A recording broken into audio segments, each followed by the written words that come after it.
Welcome to the Westchester Putnam Annual Youth Summit.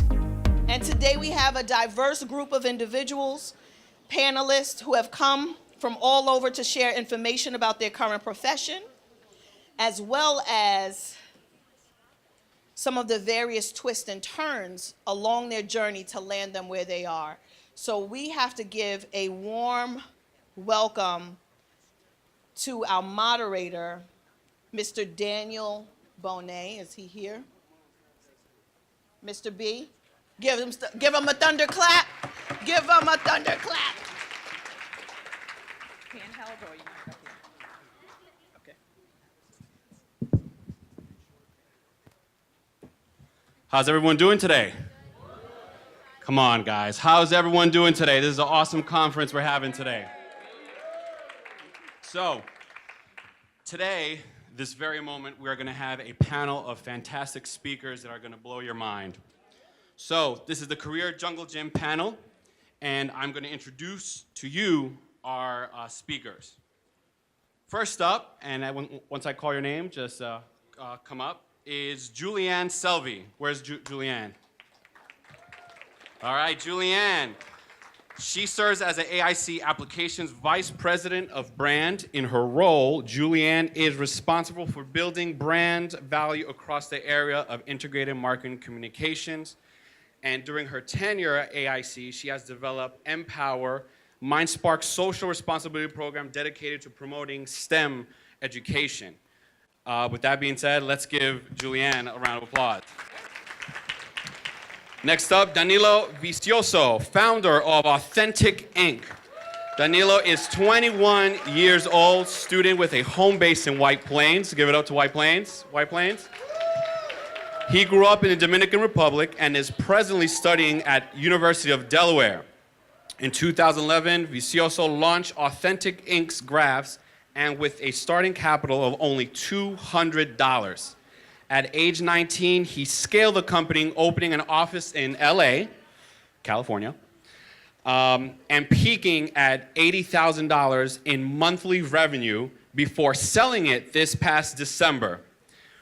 He volunteers his time at Lazarus Rising, helping homeless and men and women build resumes and applying for jobs, finding a way to share with him and others in core values. So let's give him a round of applause. Next up is Mecca E. Santana. Mecca. All right. She is the Vice President of Diversity and Community Relations for Westchester Medical Center Health Network. And in her role, she is the head of the Office of Diversity and Community Relations. She is responsible for building and leveraging relationships with external stakeholders in a diverse community here in the Hudson Valley, while also ensuring that internal organization policies and procedures across the hospital are aligned with diversity and inclusion best practices. Let's give her another round of applause. Next up, Mr. John Thompson, Marketing and Business Development Manager. He has consistently been successful in driving foot traffic, leveraging relationships, igniting both sponsorships, partnerships, and activation, as well as executing marketing initiatives in a luxury level. With diverse marketing background, as well as his track record of superseding events, expectations, and unearthing brands and partnerships. He's worked with various charities, corporations, athletes, entertainers, and retail-driven socialites. John has left an impeccable mark in his industry. So let's give John a round of applause. And last but not least is Kevin Saunders. Kevin is a CPA and financial planner for Deloitte Services LP.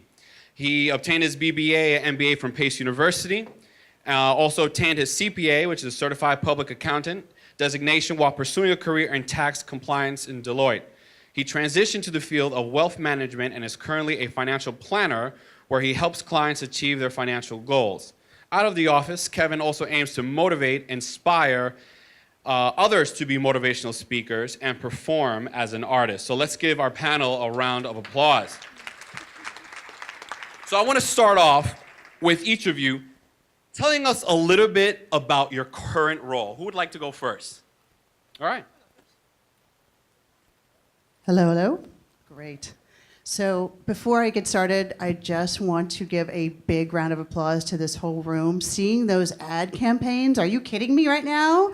Well done, guys. I want to hire the entire room for ad campaigns because it takes us at IAC Applications. This is a process we go through all the time. It takes us months to do what you just did in 10 minutes. So that was awesome. My name is Julian Salvy. I serve as the Vice President of Communications and Corporate Social Responsibility for IAC Applications. Now that is a very long way of saying that I'm responsible for the internal and external communications inside of a large company. And I also have the pleasure of using our corporate powers for good out in the community to go out and make a difference. IAC Applications, for anyone who is not familiar, IAC Applications is part of IAC. So IAC is the giant media company that includes Vimeo. Who posts videos to Vimeo? Raise your hands. Yep. There we go. So we have Vimeo, we have Daily Burn, we have Match and Tinder. We have about 100 different internet brands. But the best thing about our company is this division that I work for, IAC Applications, is located right here. Our headquarters is in Yonkers, right on the waterfront. We have 200 folks that work for us in Yonkers, making mobile applications, making desktop applications, doing creative design, graphic design, accounting, different areas. So just feel super lucky to be part of this Westchester community. Thank you. Who's next? Who would like to talk about your current role and what you do? Testing. All right.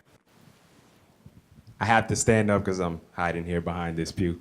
But good afternoon, everybody. I just wanted to start off by saying I love the energy that is coming from you all today. You all have been remarkable. Yeah, give yourselves a round of applause. You deserve it. So my name's Kevin Saunders, and I'm a financial planner.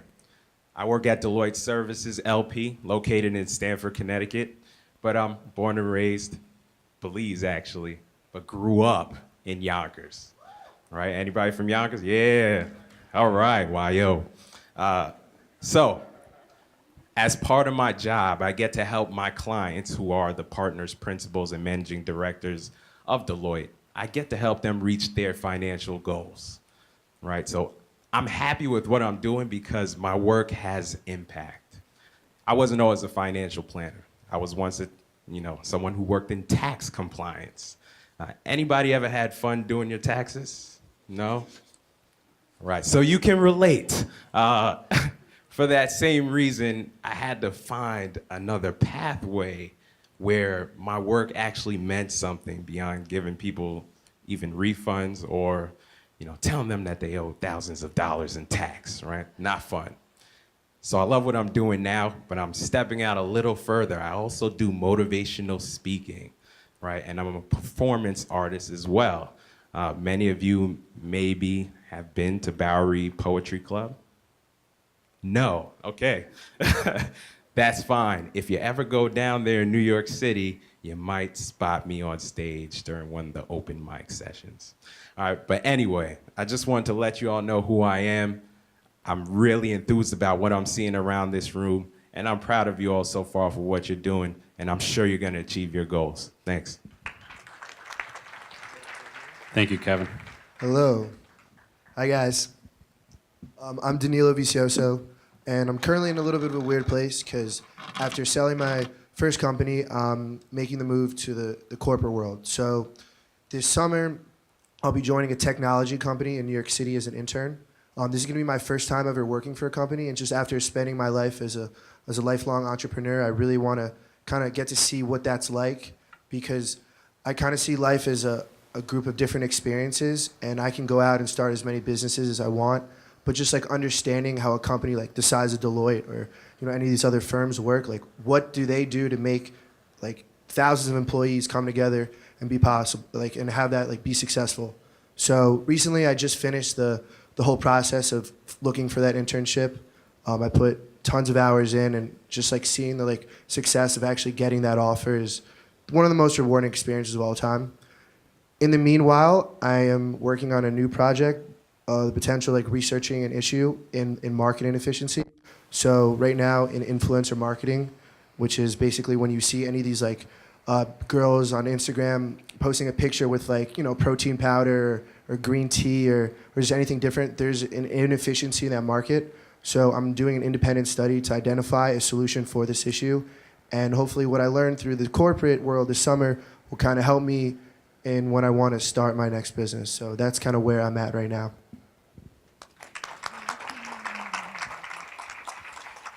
So good afternoon, Mecca Santana, happy to be here. My role as Vice President for Diversity and Community Relations is very broad. I am one of the senior leaders at a 10-hospital system throughout the Hudson Valley. We are one of the largest employers throughout the Hudson Valley. And my role is really bifurcated, meaning I have multiple hats that I wear. I ensure that we comply with laws and regulations. I'm an attorney. I make sure that our hospital system, when we go out to recruit young talent, we're taking into account the diversity of the talent we recruit. We look for talent from top schools. We look for talent from community colleges. We look for talent from large places like New York City and places like Yonkers. We look for talent everywhere, and I am responsible for ensuring that we value the diversity of the talent that we have. More importantly, I'm responsible for creating programs that develop and grow the talent that we have. You all are a dynamic group of young people. When you seek out employment, many of you are talented enough to understand that you'll be able to find jobs anywhere. Talented people have opportunities and options. It's my job to try to harness that talent and make sure that you stay at my organization. And so we do that by creating an organization that invests in you, that grows you, that wants to see you develop, that knows you have a contribution to make, that's willing to compensate you for that contribution as well. And so I do a lot of work with workforce, but I also do a lot of work out in the community. We support schools. We try to teach young people that the healthcare profession is about more than being just a doctor or a nurse. You have a lot of talented people who are in these very dynamic jobs who aren't necessarily clinicians. And so I go out in the community to try to develop some of that. Thank you.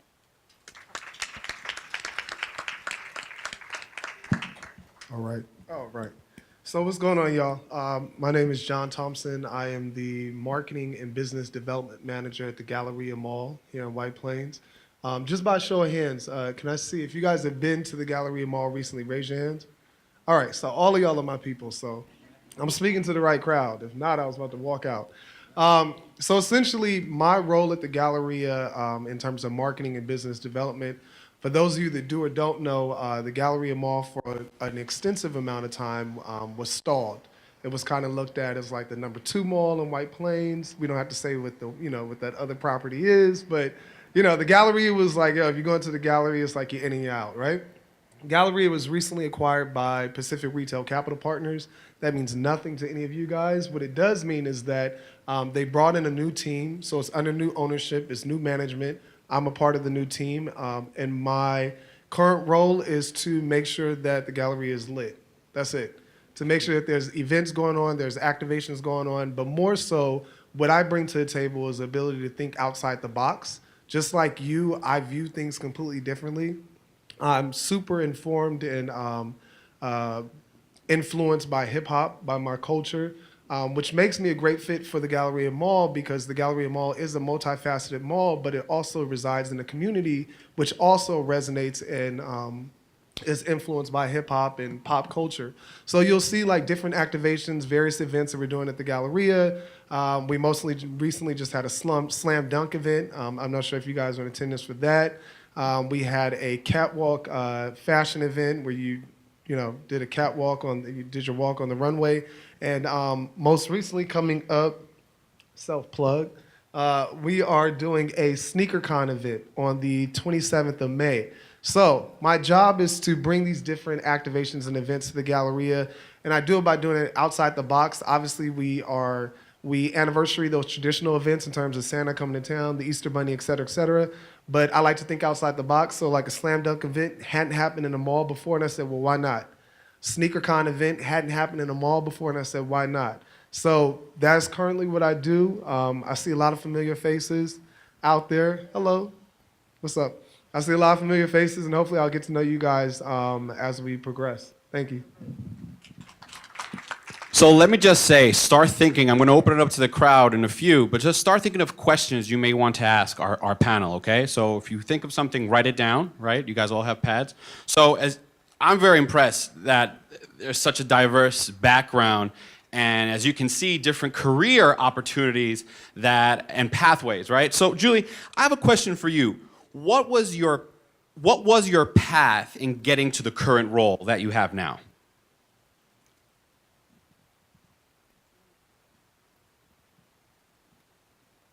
All right. What was my path? You know what? My path was anything but a straight arrow. My path did this. Seriously. So for anyone out there that feels like they don't know quite what their destination is yet, don't worry. Don't worry at all. You're going to get there. Trust me. I came from a very typical kind of Southern background, very strict Southern family. I have 3 older brothers. My brothers were taught engineering and science and math, and they were kind of groomed to be aeronautical engineers. I was groomed to iron shirts and cook and kind of be the lady of the house.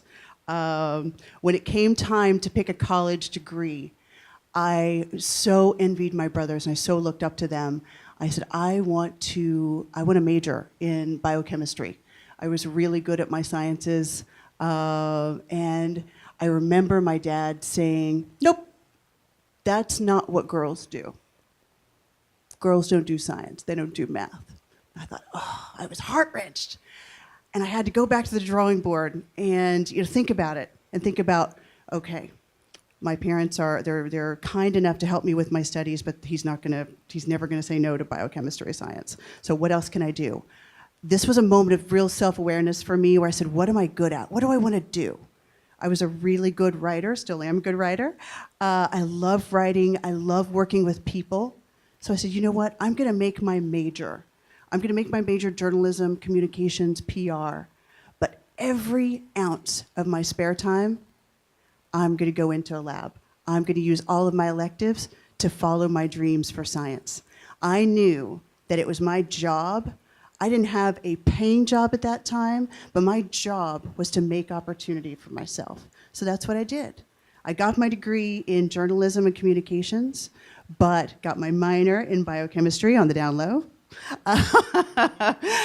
So I knew I wanted to keep going and go into graduate school. I wanted to go to law school. I had a very literally a 5-minute conversation with a friend whose father happened to be an attorney. And he said, my dad, just in passing, just literally one sentence, my dad, he does intellectual property law. I said, what's that? That's a whole lot of words, and I have no idea what that means. He goes, it's kind of, layman's terms, it's science mixed with law. And I go, oh, wait a minute. This sounds kind of interesting. So I looked into it, and sure enough, intellectual property, patents, scientific inventions, patents, trademarks, copyrights. Went to law school, and that was the pathway that I followed. Coming out of law school, didn't know what I wanted to do. Thought, I have this degree, I'm really good at writing, I am interested in science. I went into biotech. I did biotech patents for a while. Great job, wonderful people, really felt like I was contributing. Wasn't quite the right pathway. Wasn't quite right for me. I came to New York City, moved to New York City with my husband. I went to work for Warner Music Group, of all places. I went from biotech to music. So in music, I was handling trademarks. Anybody heard of Flo Rida?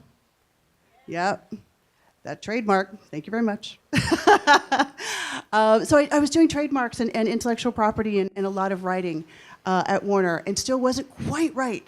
Thought, it's not quite right, it's not quite what I want to do, but I have this great background. I'm going to rely on these skills that I have. What else can I do? Where is that growing opportunity? And I looked to the tech sector. And as we all know, there's so much opportunity in tech. I looked and I found an opportunity with IAC applications. IAC applications, making mobile apps, making digital apps.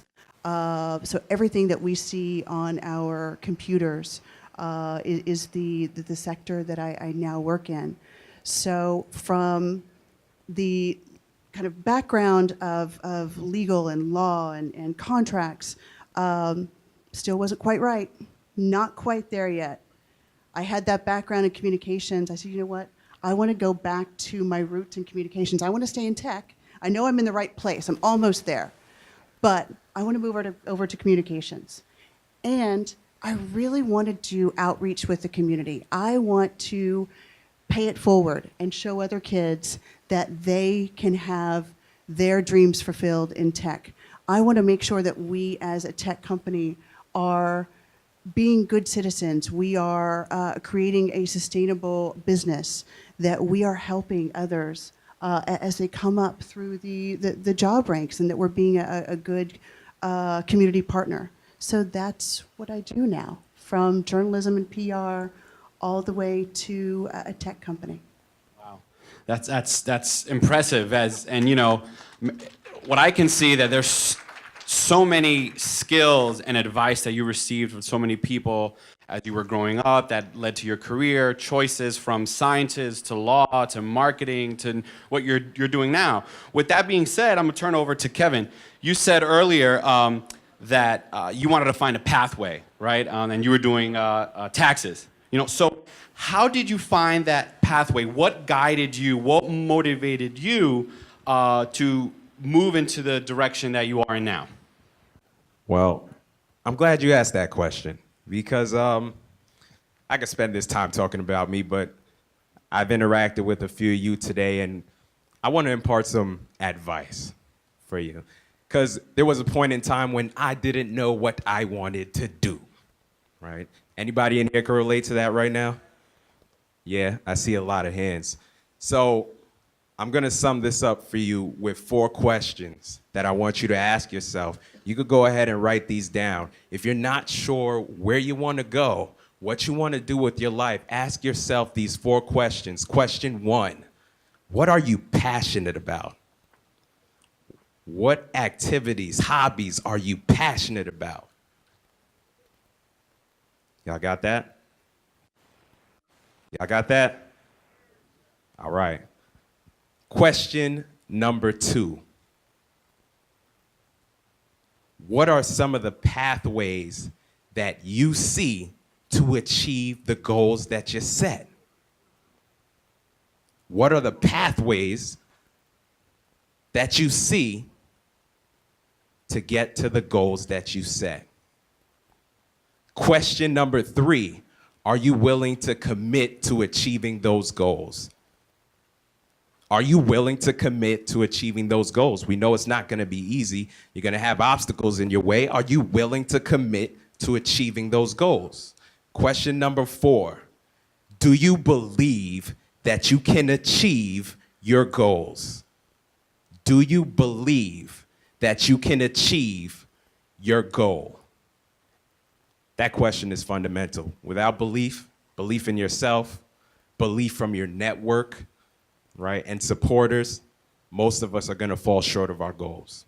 So to answer your question, those are the 4 questions I asked myself, and I really wasn't able to answer it till I found a connection with God. That's the truth, right? So if you wanna know how I got where I was, it's because I have a connection.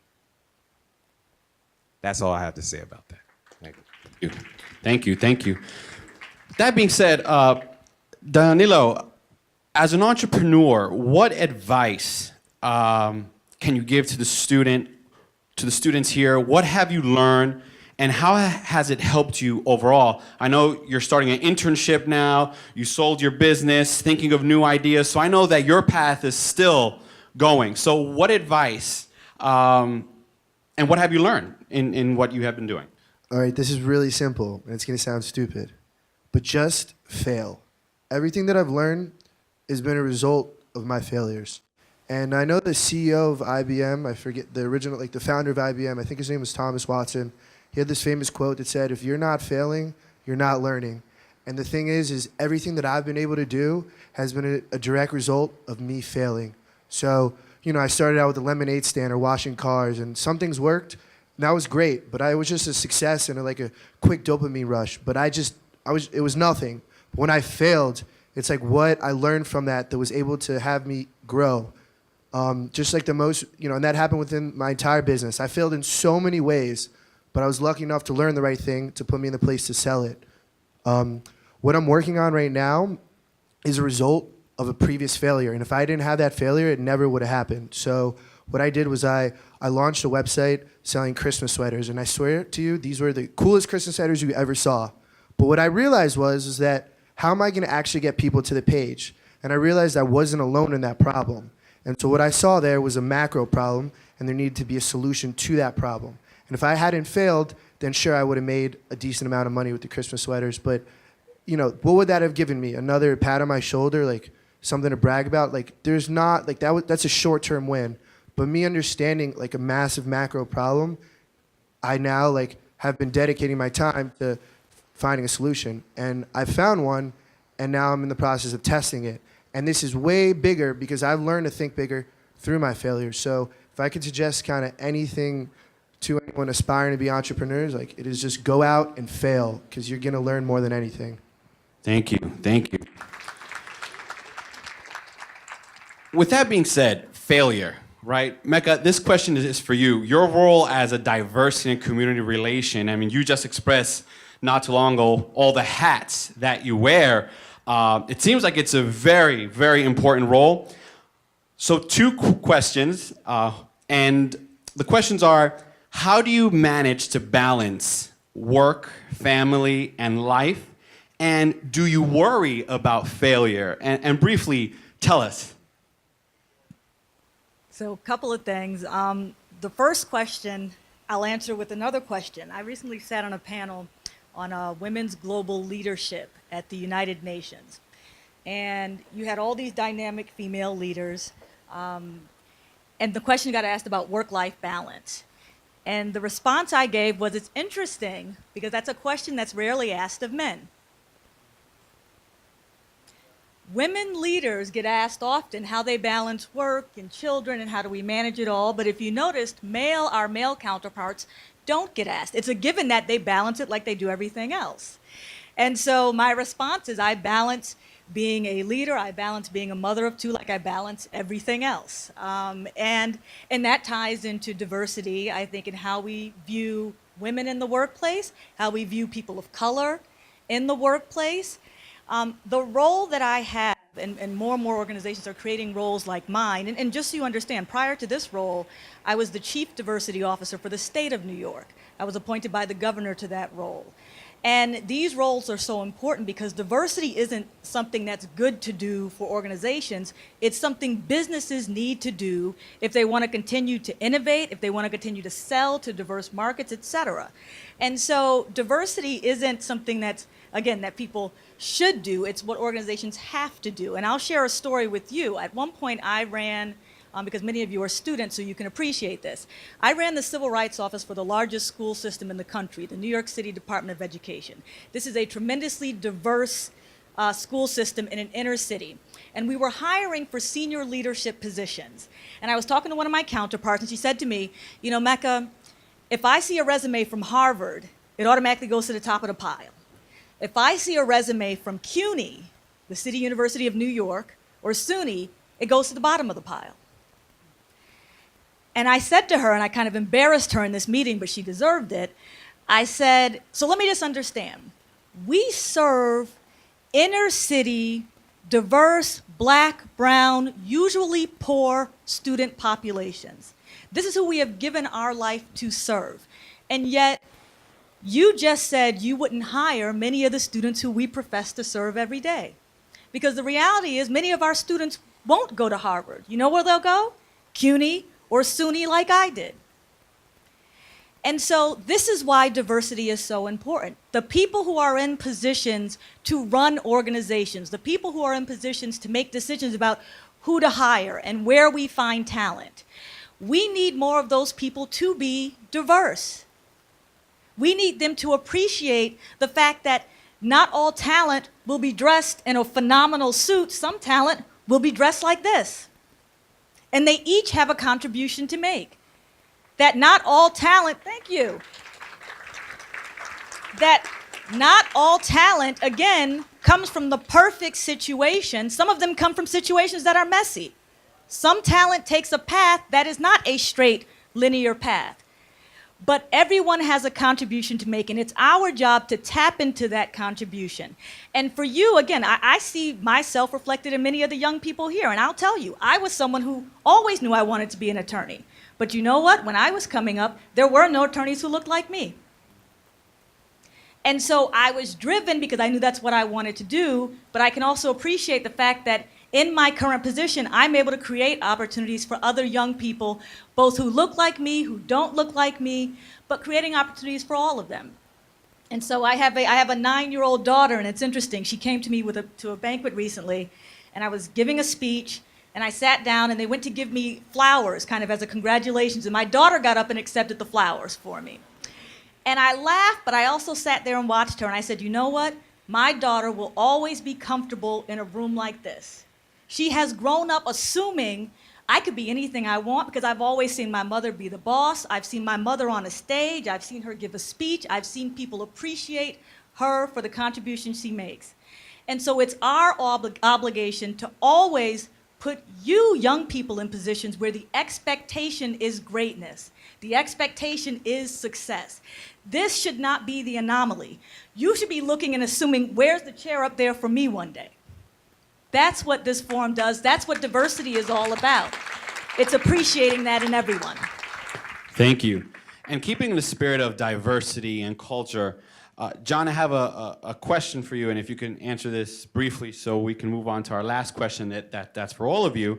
You talked about your interest in hip-hop, music, culture. How has that interest and skills that you learned from that helped you in your current role? Y'all see how you shaved my time off, right? No, I'm playing. So I think everything that everyone has said up here has been really great. And just to echo some of that, a little bit of background about myself. So I started off as the director of special events for Versace.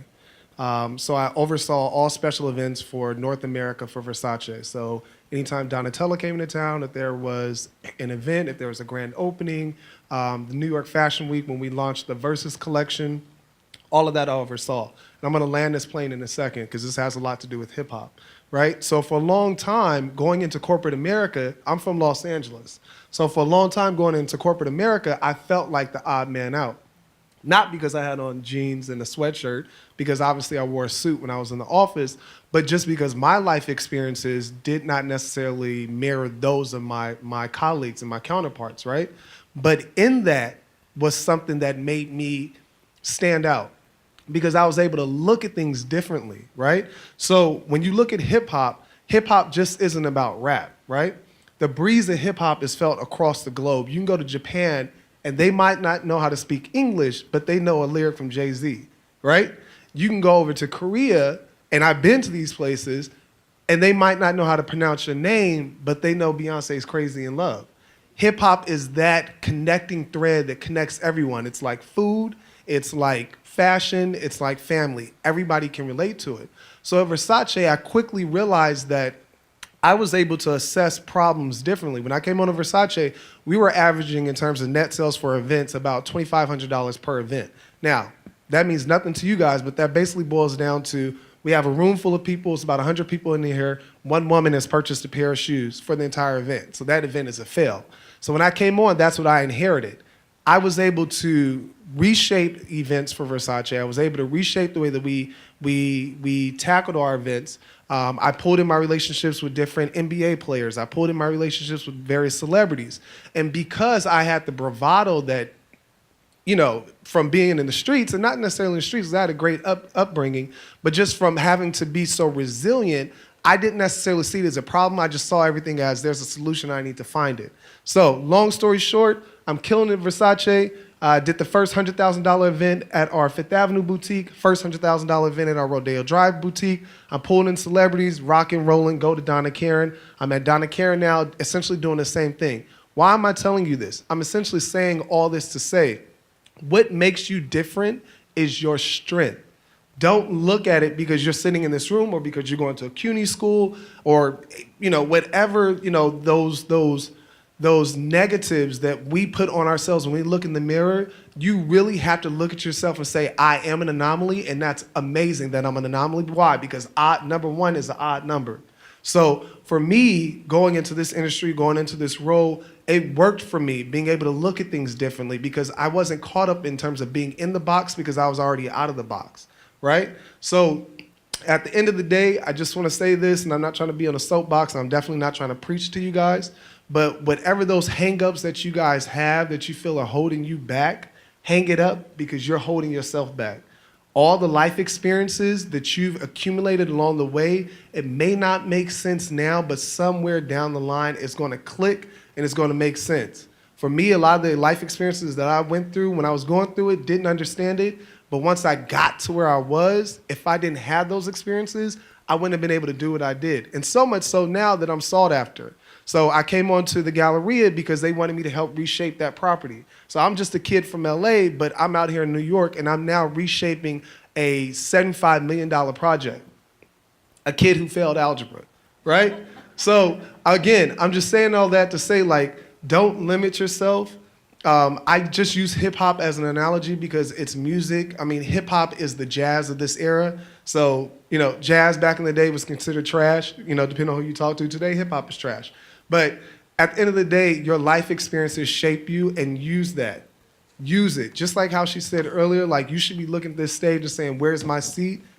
Don't stop there. Go to the top. Be the difference. So I totally forgot what the question was, but in there somewhere is something, and I'm throwing jewels at y'all, and I hope y'all caught it. Let's give our panel a round of applause to Julianne, Kevin, Danilo, Mecca, and John. Thank you so much and your contribution to our youth. Thank you. Let's have the panel stand up. Take out your phones. Real quick, let's take a snap. Panel together, forward. This is money up here. Opportunities up here, I can feel it. So take a picture of the wonderful panel. Where's our moderator? Come up here. Mr. Handsome, yes. All right, awesome. Me too? Oh, okay.